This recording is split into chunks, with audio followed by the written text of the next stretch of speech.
Và chân dương xong một to mà tiết chỉ môi nâng kê sập thu bíគឺ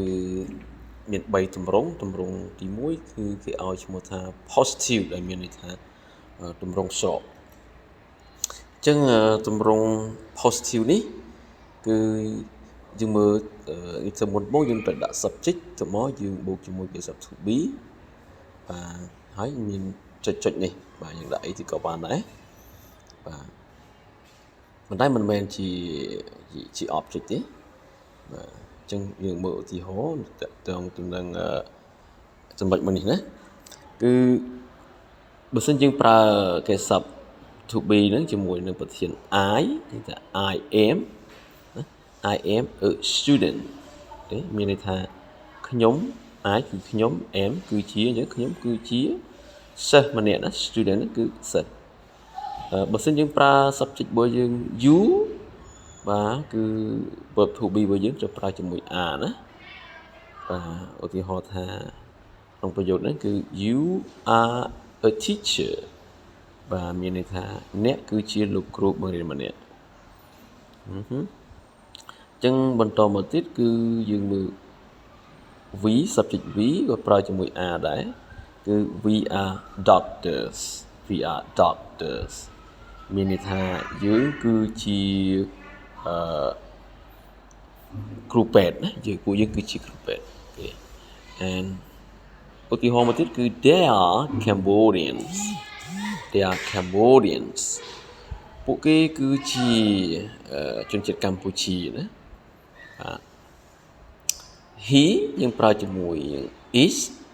he is a boy បាទ she ដូចគ្នាដែរគឺប្រើជាមួយ she is a girl អូខេហើយ it បាទ it គឺប្រើជាមួយនឹង is ក៏អញ្ចឹងគឺ it is a dog បាទទម្រង់ positive គឺមានប៉ុណ្ណឹងហើយយើងអាចបង្កើតជាឧទាហរណ៍បានច្រើនជាងនេះគ្រាន់តែជាឧទាហរណ៍គំរូទេគឺជូនគំរូទេ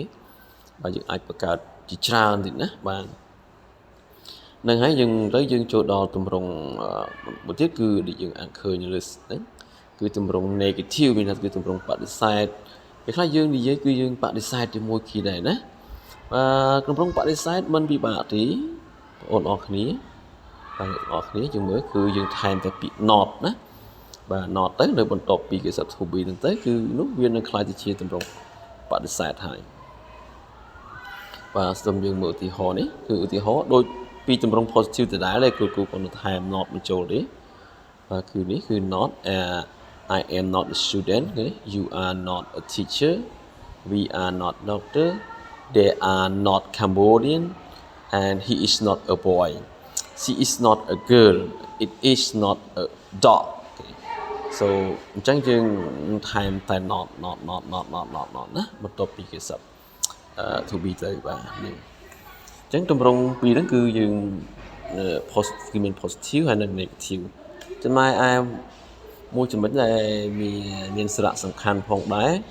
គឺទាក់ទងទៅនឹង contraction មានន័យថាគឺយើងទម្រង់កាត់យើងប្រើជាលក្ខណៈទម្រង់កាត់ណាបាទទម្រង់កាត់អញ្ចឹងសូមយើងមើលអស់គ្នាបាទកាត់យើងអាចកាត់ណា contraction ហ្នឹងការធ្វើកាត់ឬក៏ប្រើប្រាស់shortcut ហ្នឹងគឺនៅពេលណាគឺនៅពេលដែលយើងប្រើសម្រាប់ការនិយាយណាដូចជា I am ទៅជា am you are ទៅជា your we are យើងទៅជា we they are there he is she is she's it is it is it's okay it's បាទហ្នឹងជើងកាត់នៅក្នុងសម្លេងទម្រង់កាត់ណា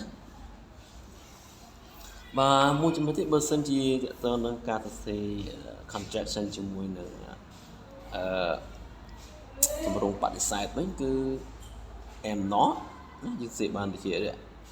am not ទៅជា am not ណានេះ am not am not នេះ aim not so aim not វា trong trong bát sản đấy cứ dùng contract từ lừa tại ái hay chung môi nằng em như thế này cứ đã apostrophe máu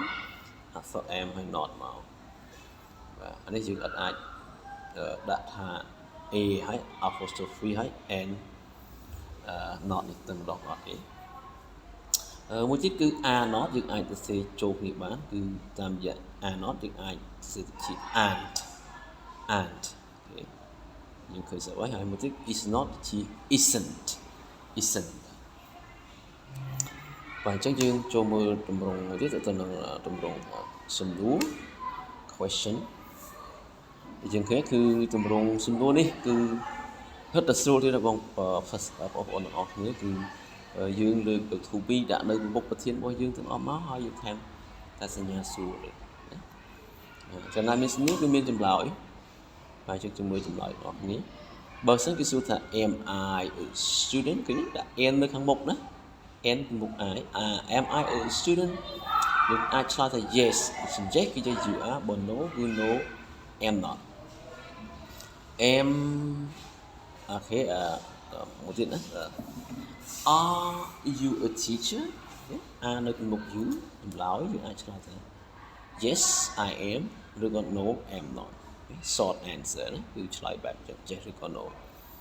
are we doctors yes we are no we aren't okay rồi còn are they Cambodians yes they are no they aren't okay. Is he a boy yeah he is no he isn't. Is she a girl? Yeah, she is. No, she isn't. Is it a dog? Yes, it is. No, it isn't. Vàនេះគឺជាទាំងអស់នេះគឺជាមេរៀនទាក់ទងជាមួយនឹងគេសព្ទ to be អញ្ចឹងបើសិនជាបងប្អូនអរគ្នាមានចង្អល់បាទគឺអាចសាកសួរលោកគ្រូបានតាមរយៈសរសេរនៅក្នុង comment បាទនៅក្នុងវិជ្ជាយើងឆ្លើយតបសម្រាប់បងប្អូនអរគ្នាបាទអញ្ចឹងគឺមានការចែកបែបមានតែប៉ុណ្្នឹងទេសូមជួបនៅមេរៀនក្រោយៗ